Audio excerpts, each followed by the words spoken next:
सभी दोस्तों को नमस्कार। मेरा नाम है जगदीश सोलंकी और आप देख रहे हैं physics bye Jagdish Solanki YouTube channel. आप सभी का स्वागत है। आज के लेक्चर्स में हम देखेंगे इलेक्ट्रोस्टैटिक 02 में आवेश के मात्रक कौन कौन से होते हैं और उसकी विमाएँ क्या क्या होती है, इसके बारे में हम जानेंगे कि आवेश की मात्रक और उसकी विमा। यदि आपने आवेश के बारे में यदि नहीं पढ़ा तो electrostatic 01 physics bye Jagdish Solanki का पहला वीडियो देखें। इसमें आज हम जो आवेश के मात्रक के बारे में पढ़ेंगे और उसकी विमा के बारे में पढ़ेंगे। साथ में आवेश का क्वांटीकरण सिद्धांत भी पढ़ेंगे। तो सबसे पहले हम देखते हैं कि आवेश का मात्रक क्या होता है। आवेश जो होता है उसको हम जो धारा हम पढ़ते हैं करंट की जो डेफिनेशन देते परिभाषा देते हैं I = Q/T होता है। आवेश प्रवाह की दर विद्युत धारा कहलाती है।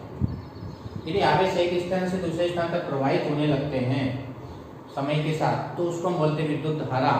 तो विद्युत धारा की जो परिभाषा होती है वो होती है I = Q/T होती है।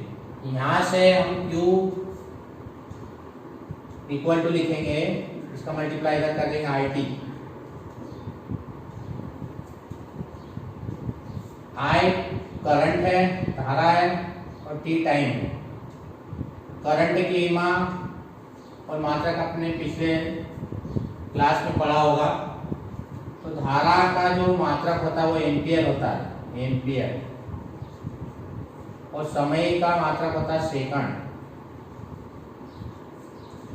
तो आवेश का जो मात्रक होगा एम्पियर गुणित सेकंड होता है और इस एम्पियर गुणित सेकंड को ही कूलाम कहते हैं। इसी को कूलाम नाम दे दिया। एम्पियर गुणित सेकंड को हम कूलाम बोलते हैं। एक कूलाम किसको कहेंगे? यदि मान लो किसी चालक में 1 एम्पियर की धारा यदि 1 सेकंड तक प्रवाहित होती है, 1 एम्पियर की धारा यदि 1 सेकंड तक प्रवाहित होती है तो उसमें आवेश जो होते हैं वो 1 कूलाम कहलाते हैं। यहाँ से हम कूलाम की परिभाषा देखते थे। कूलाम वास्तव में क्या, यदि किसी चालक में 1 एम्पियर की धारा 1 सेकंड तक यदि प्रवाहित करते तो उस आवेश की मात्रा को 1 कूलाम कहते हैं। तो जो एसआई मात्रक होता है आवेश का वो कूलाम होता है, कूलाम। सीजीएस मात्रक, यहाँ पे हमारे पास 2 मात्रक है सीजीएस।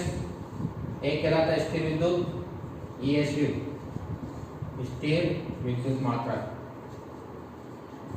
मात्रक या इंग्लिश में बोलते हैं ESU, इलेक्ट्रोस्टैटिक यूनिट, स्थिर विद्युत,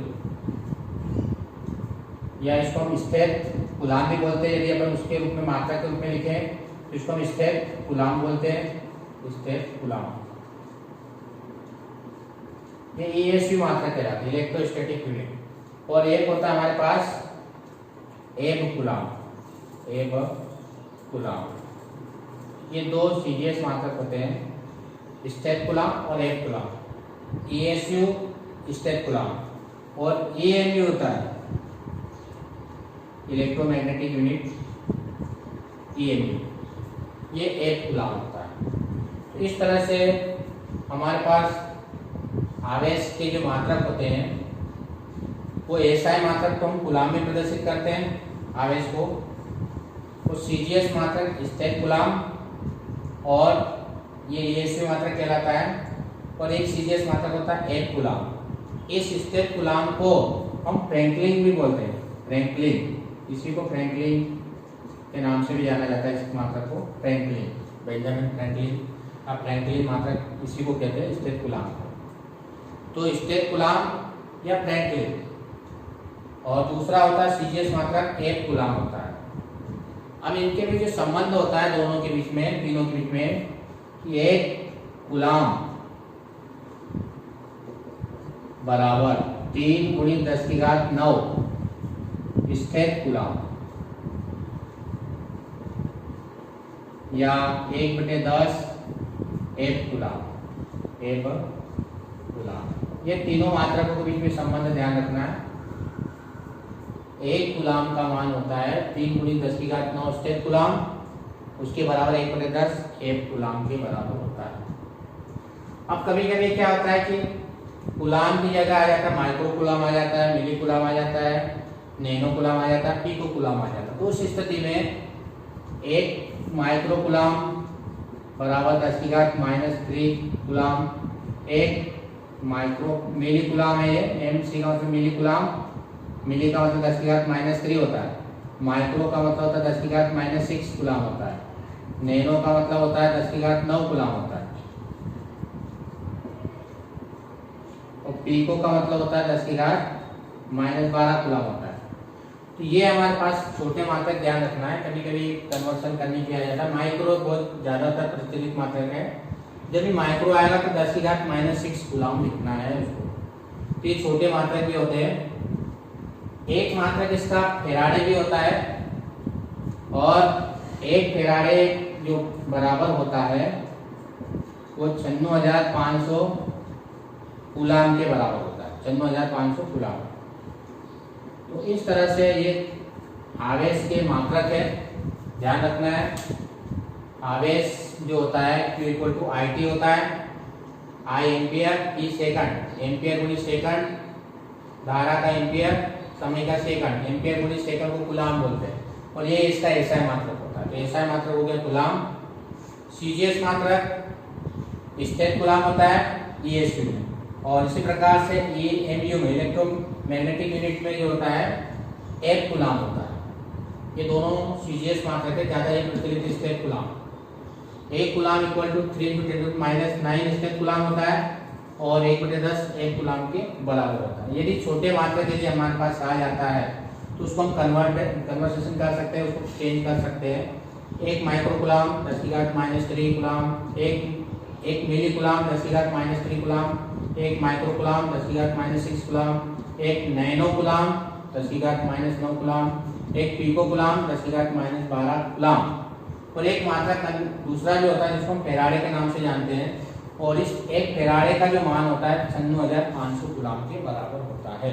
तो इस तरह से ये हमारे पास आवेश के मात्रक होते हैं, ध्यान रखना है। SI मात्रक, CGS मात्रक, छोटे मात्रक और फेराडे मात्रक। अब इसमें इसके यदि डायमेंशन पूछते विमा आवेश की विमा, आवेश की विमा क्या होगी? तो आवेश का फार्मूला क्या था? Q = IT।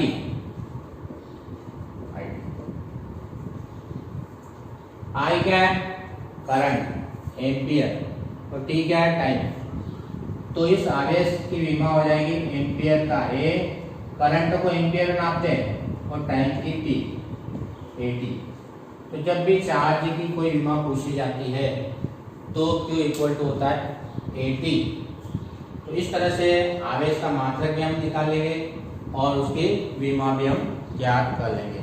आवेश का SI मात्रक कूलाम होता है, CGS मात्रक स्टेट कूलाम और 1 कूलाम होता है, और इसका जो स्टेट कूलाम होता है उसको फ्रैंकलिन भी कहते हैं। फिर हमारे पास 1 कूलाम = 3 × 10⁹ कूलाम होता है, और वो 1/10 1 कूलाम के इक्वल टू होता है। 1 फेराडे का मान 96,500 कूलाम के बराबर होता है। तो इस तरह से हमने देखा कि आवेश के कौन कौन से मात्रक होते हैं। उसके बाद हम देखेंगे आवेश का क्वांटीकरण सिद्धांत। आवेश का क्वांटीकरण सिद्धांत ये क्या होता है हम देखेंगे। क्वांटीकरण क्या होता है, इसका सिद्धांत क्या होता है, इसके बारे में चर्चा करेंगे। आवेश का क्वांटीकरण सिद्धांत। क्वांटीकरण एक शब्द होता है जिसका मतलब ये होता है कि भौतिकी में बहुत सारी राशियां ऐसी होती है कि उसके सभी मान सतत न होकर असतत होते। सतत का मतलब सभी मान नहीं मिलते, छोड़ के मान प्राप्त होते हैं, उसको बोलते हैं हम असतत या डिसकंटिन्यूअस या विविक्त कह सकते हैं फिजिक्स की भाषा में उसको विविक्त मान, डिस्क्रीट, छोड़ के मान यदि मिलते हैं। सतत न मिलकर मान कैसे होते हैं? असतत होते हैं। तो जब कोई भौतिक राशि का मान कंटिन्यूस न होकर, सतत न होकर कैसा होता है, असतत होता है, तो उसको हम कहते हैं क्वांटीकरण। क्वांटीकरण का मतलब समझ में आ गया कि क्वांटीकरण क्या होता है। यदि किसी भौतिक राशि के मान सतत न होकर, सतत का मतलब जैसे उदाहरण के लिए मान लें कि हम कोई चीज़ खरीदने जाते हैं किलोग्राम में, तो 1.2 किलोग्राम, 1.3 किलोग्राम, 1.4 किलोग्राम कोई सा मान हम खरीद सकते हैं। लेकिन आवेश में ऐसा नहीं होता है, सभी मान नहीं आते, छोड़ छोड़ के मान प्राप्त होते हैं, तो उसको बोलते हैं क्वांटीकरण। तो यदि किसी भौतिक राशि के सभी मान संभव न होकर कुछ मान छोड़ छोड़ के प्राप्त होते हैं, या अपने शब्दों में कह सकते हैं कि यदि सतत न होकर असतत होते हैं, कंटिन्यूस न होकर डिसकंटिन्यूस होते हैं, तो उसको हम बोलेंगे आवेश का क्वांटीकरण सिद्धांत। अब आवेश का क्वांटीकरण सिद्धांत क्या होता है, तो आवेश भी जो होता है क्वांटीकरण के सिद्धांत पर ही आधारित होता है। यानी आवेश का जो मान होता है, किसी भी वस्तु पर आवेश का जो मान है, किसी पदार्थ पर आवेश की जो मात्रा होती है वो Q, वो इलेक्ट्रॉन पर उपस्थित आवेश की मात्रा का, किसी पदार्थ पर उपस्थित आवेश की मात्रा इलेक्ट्रॉन पर उपस्थित आवेश की मात्रा का एक पूर्ण गुणज होती है। मतलब किसी पदार्थ में से या तो 1 इलेक्ट्रॉन निकलेगा, 2 निकलेगा, 3 निकलेगा, 4 निकलेगा, 5 निकलेगा। ऐसा नहीं कि 1.5 इलेक्ट्रॉन निकलेगा या 2.5 इलेक्ट्रॉन निकलेगा, 5.5 इलेक्ट्रॉन निकलेंगे, 7.5, ऐसे इलेक्ट्रॉन नहीं निकलते। तो किसी भी भौतिक राशि या हम आवेश की बात कर रहे हैं, तो किसी पदार्थ पर आवेश की मात्रा इलेक्ट्रॉन पर उपस्थित आवेश की मात्रा का एक पूर्ण गुणज होती है। इसको हम बोलते हैं आवेश का क्वांटीकरण सिद्धांत। समझ में आ गया है आवेश का क्वांटीकरण सिद्धांत क्या होता है। किसी पदार्थ पर आवेश की मात्रा इलेक्ट्रॉन पर उपस्थित आवेश की मात्रा का एक पूर्ण गुणज होती है। इसे हम आवेश का क्वांटीकरण सिद्धांत कहते हैं। अब ये आवेश प्लस माइनस दोनों हो सकते हैं, दोनों तरह के हो सकते हैं, इसलिए यहाँ प्लस माइनस लगा सकते हैं। तो आवेश का क्वांटीकरण सिद्धांत समझ में आया होगा कि यदि कोई पदार्थ है हमारे पास, उस पदार्थ पर यदि सभी आवेश की मात्रा एक समान सतत न होकर यदि असतत प्राप्त होती है, तो उसको कहा गया आवेश का क्वांटीकरण सिद्धांत। तो यानी किसी पदार्थ पर आवेश की मात्रा क्या क्या हो सकती है, Q। यदि 1 इलेक्ट्रॉन होगा तो 1 ही हो जाएगी, 2 होगा तो 2 ही हो जाएगी, 3 होगा तो 3 ही हो जाएगी। n क्या है यहाँ पर, एक पूर्णांक है, इंटीजर है, एक पूर्णांक, और इसकी वैल्यू क्या हो सकती है, 1 2 3 4 डैश हो सकती है। तो किसी पदार्थ पर आवेश की मात्रा कितनी हो सकती है, 1 e 2 e 3 4 डैश हो सकती है। परंतु यदि हमारे पास 3/2 e पूछे या 5/2 e पूछे, 7/2 e पूछे, 9/2 e पूछे, तो ये मान संभव नहीं है। ऐसा आवेश किसी पदार्थ पर नहीं मिलेगा, ध्यान रखो, ये संभव नहीं है। ये मान आवेश में मिल सकते हैं, तो 2 इलेक्ट्रॉन मिल सकते हैं, 4 6 8 10 ऐसे इलेक्ट्रॉन मिलेंगे। ऐसा 1.5 इलेक्ट्रॉन, 3.5 इलेक्ट्रॉन, ये आवेश की मात्रा किसी पदार्थ पर नहीं हो सकती है। इसको कहा गया आवेश का क्वांटीकरण सिद्धांत। यानी किसी पदार्थ पर आवेश की मात्रा इलेक्ट्रॉन पर आवेश की मात्रा का एक पूर्ण गुणज ही होगी, इसको कहते हैं आवेश का क्वांटीकरण सिद्धांत। इस तरह से फ्रैक्शन में या डिवाइड में नहीं होगी, ये आवेश संभव नहीं है। इस प्रकार से हमने देखा कि आवेश का क्वांटीकरण सिद्धांत क्या होता है। इस पर आधारित हम कुछ सवाल करेंगे। सबसे पहला सवाल हमारे पास में ये है, यदि मान लो हम 1 कूलम आवेश है और पूछा गया कि 1 कूलम आवेश में इलेक्ट्रॉनों की संख्या कितनी होती है। 1 कूलम, पहला क्वेश्चन, 1 कूलम आवेश में, 1 कूलम में इलेक्ट्रॉनों की संख्या ज्ञात कीजिए। इलेक्ट्रॉनों की संख्या ज्ञात कीजिए।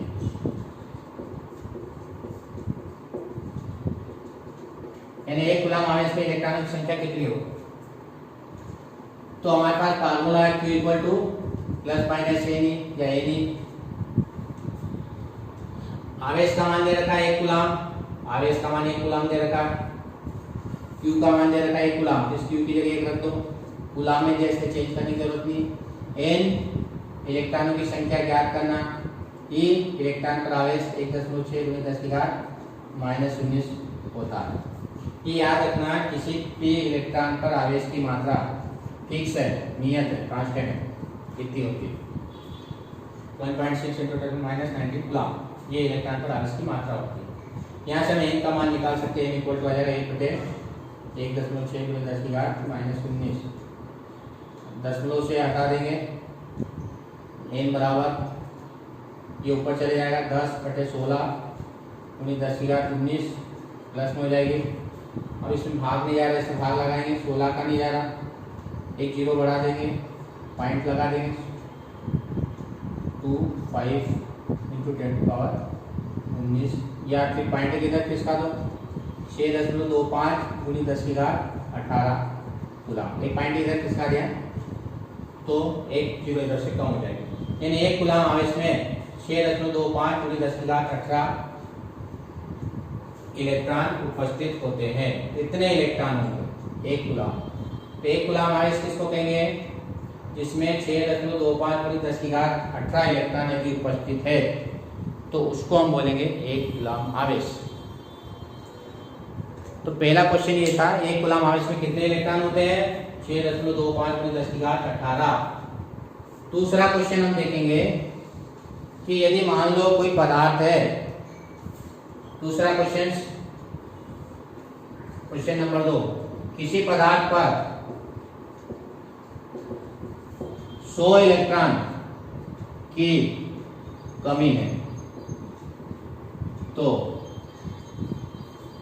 उस पदार्थ पर आवेश की मात्रा कमी है तो उस पदार्थ पर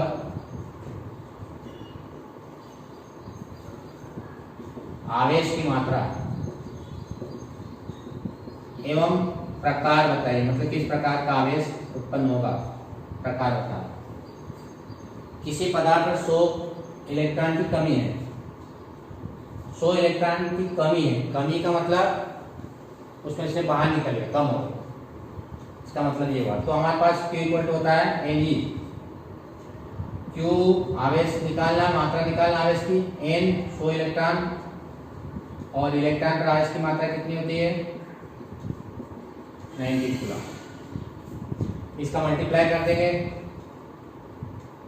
तो Q इक्वल टू आ जाएगा हमारे पास 100 का मल्टीप्लाई करेंगे इसमें 160 हो जाएगा इंटू 10⁻⁹ कूलम। इतना आवेश हमारे पास हो जाएगा।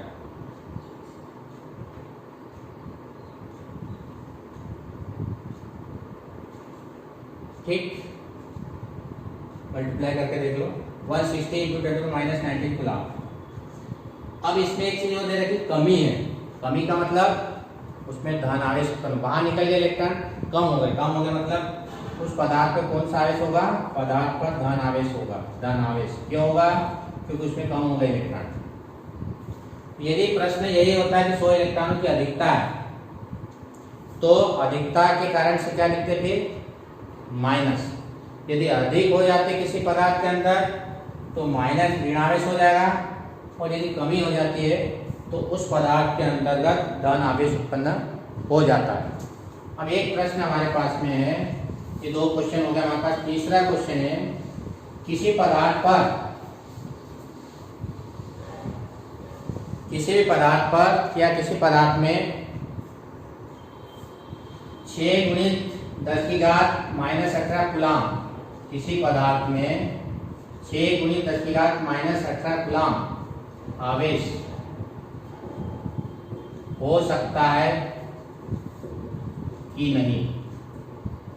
हमारे पास यदि कोई प्रश्न आता है कि किसी भी पदार्थ में 6 × 10⁻⁻18 कूलम आवेश हो सकता है कि नहीं हो सकता है, संभव है कि नहीं है, कैसे निकालेंगे। तो हमारे पास फार्मूला वही Q इक्वल टू Ne।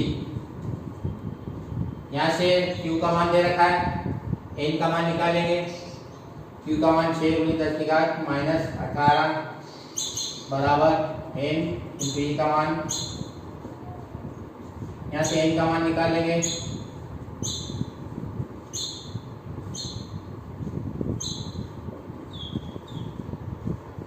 ये 90 को ऊपर ले जाएंगे,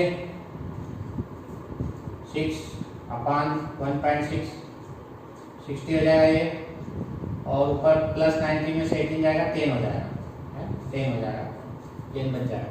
इसको यदि अपन सॉल्व करते हैं, इसका मल्टीप्लाई करने के बाद यदि इसको हम सॉल्व करते हैं तो ये हमारे पास आंसर आता है 37.5 के लगभग आता है, 37.5।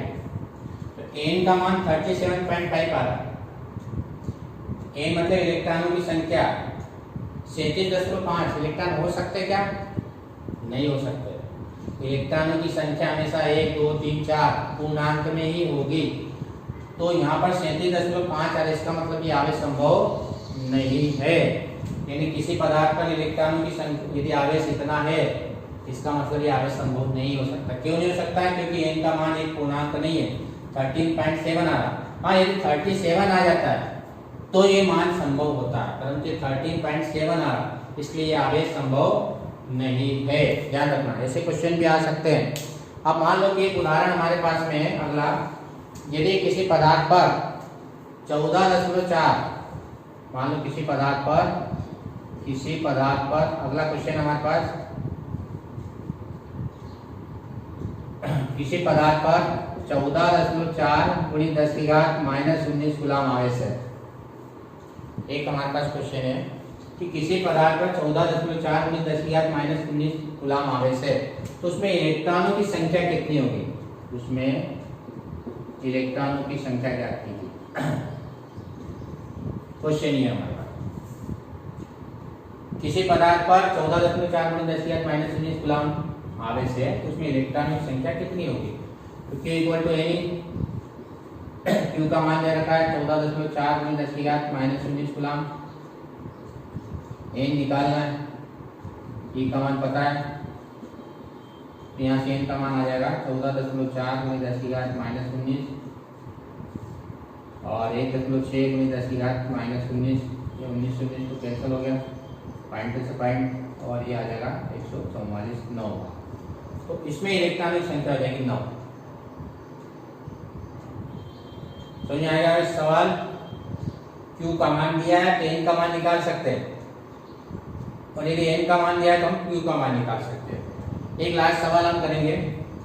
उदाहरण के लिए मान लिया कि हीलियम 2He4 में आवेश की मात्रा ज्ञात कीजिए। इसमें आवेश की मात्रा ज्ञात करो। क्वेश्चन यदि ऐसा आ जाता, मान लो हीलियम 2He4 में आवेश की मात्रा ज्ञात कीजिए।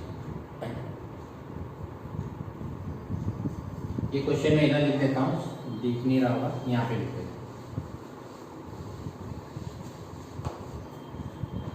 तो He4 हीलियम में आवेश की मात्रा,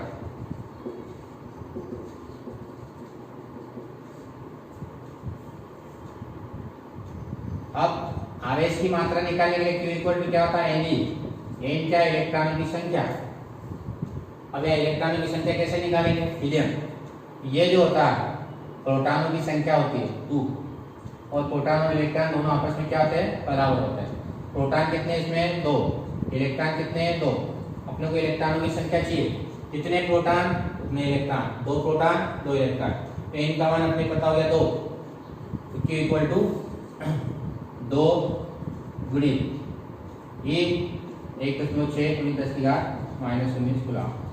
तो इसको यदि हम सॉल्व करते हैं तो 3.2 × 10⁻⁻19 कूलम उत्तर प्राप्त हो जाएगा। तो इस तरह से हमने देखा कि आवेश का जो क्वांटीकरण सिद्धांत होता है और उसके सवाल जो पूछे जाते हैं क्वेश्चंस, वो हमने सॉल्व किए। सभी जो है बच्चे नोट्स बनाते रहेंगे। इस वीडियो को देखने के लिए धन्यवाद। मेरा आपसे निवेदन है कि इस वीडियो को अधिक से अधिक दोस्तों के साथ शेयर करें, ताकि दोस्तों को इसका लाभ प्राप्त हो और आने वाले वीडियो आपको प्राप्त होते रहे। सब्सक्राइब करें। धन्यवाद।